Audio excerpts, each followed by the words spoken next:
Se pravi, dolgoletno vodenje, predali ste nekako, zakaj in kaj po povedanem danes novega odbora pričakujete?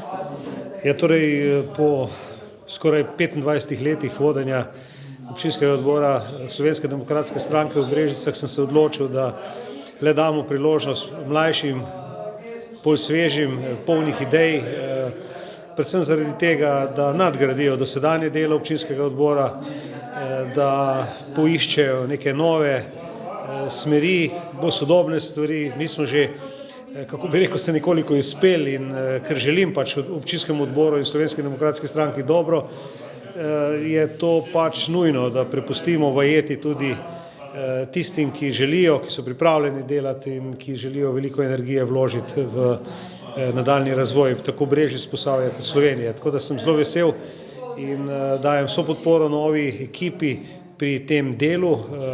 Ne čaka jih lahki posel, vidimo, da v politiki je veliko lepega, pa žal tudi veliko podtikanj, veliko gnojnice in podobnega. Vendar so zato, da se kalijo, zato, da skozi te izzive in čeri tudi pridejo do uspehov in ne dvomim v te uspehe.